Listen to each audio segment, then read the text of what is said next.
Bismillahirrahmanirrahim. Now the discussion today will be about short vowels in the Arabic language. Unlike English, where the vowels are made from the letters of the alphabet, in Arabic we have three distinct signs for vowels. I have written them down on the left side, and they are Damma, Fatha, and Kasra. So I've written the letter Noon, which has the N sound, and I'm going to be writing a Damma on top of the Noon here. This is how it is written. It's like a small wow, and it has the U sound. So the way you would pronounce this is Nu. Now secondly, we have the Fatha, and the way this is written is like a slanted line on top of the letter.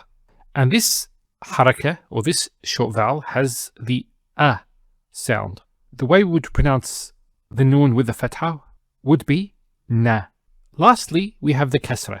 Now, with the Kasra, it's written in the same way that a Fatha is written. The difference being, it is below the letter, and it has an E sound. So that would be pronounced as Ni. Okay, so let's begin first of all with the Fatha, which has the A sound, like the A in English. So in front of us, we have the word cat. And what I've done is I've transliterated it into Arabic.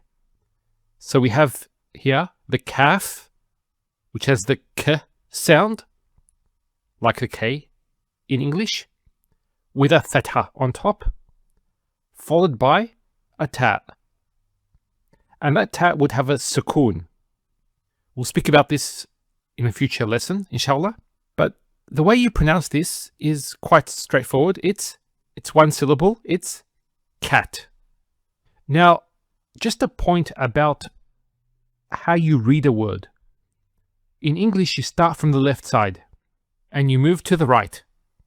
In Arabic, you move in an upwards direction and you move to the left side.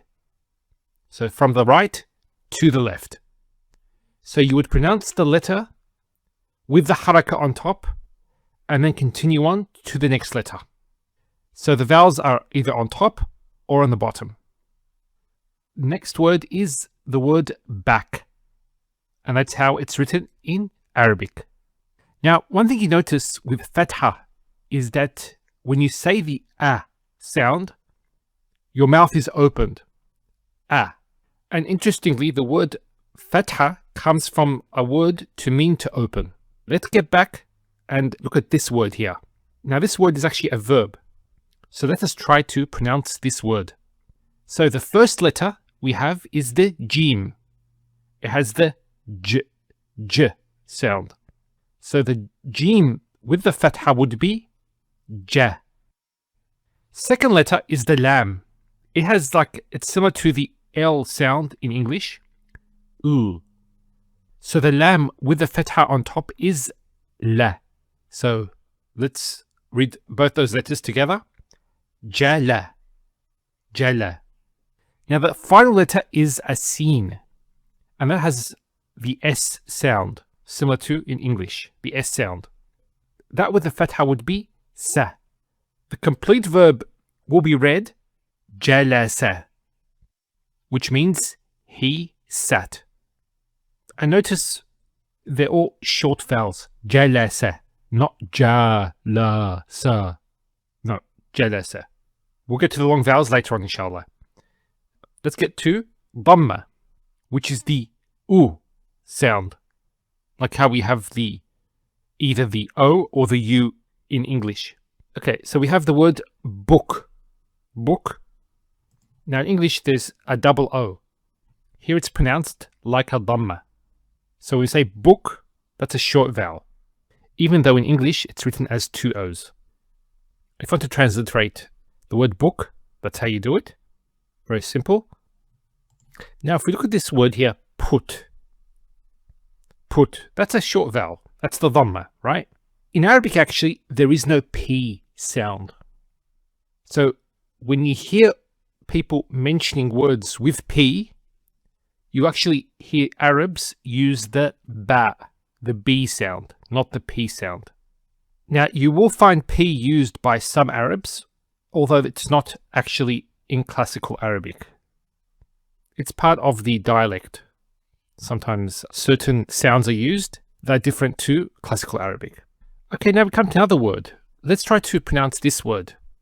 So we have this sin, the ba and the lam, and there's two dhammas there, one on the sin and one on the ba. So let's first of all look at the sin with the u sound, it's su. Then the ba with the dhamma, it's bu. And then we have the lam. And we assume that the lam is a glottal stop, a sukoon. It will be pronounced as subul. Subul. This is a plural, actually, of a word that means a path. So subul means paths. Now we get to the kasra. The kasra is the e sound. If you remember, the kasra is like the fatha, but it's written at the bottom of the letter. So let's look at this word, sit. If you want to transliterate that into Arabic, it would be as follows. Another word is rim. Rim. If we wanted to transliterate that, it would be in this way. Now, just a side note, there is a slight difference between these two because they are different languages. So we say rim. There's no emphasis on the R sound. In Arabic, there's more emphasis on it. Rim. And this is something that non-Arabs will need to get used to. When you say the ra, it's done with strength. Rim. As opposed to rim. Okay? Now, finally, let's look at this word. This uses all the three harakat that we spoke about. The Damma, the Fatha, and the Kasra. And we can pronounce this, inshallah. And let's see. So the first is the kaf. So it's ku. Then it's the ta with the Kasra. So ku ti. Ku ti. And then finally the ba with the Fatha. So it would be ku ti ba. Kutiba. Kutiba means it was prescribed or it was authorized. Like for example, we have the ayah, Kutiba alaykum as-siyam. Fasting has been prescribed for you. Kutiba. Okay, so that explains the short vowels. So we have 3 videos. Each of them go through all the letters with these 3 different vowels. So please listen to that, repeat it if you have to, so that you can get the sound correct. Don't forget to subscribe to the channel, to like the video, and to turn on notifications. أو زد عليه ورتل القرآن ترتيلا إنا سنلقي عليك قولا ثقيلا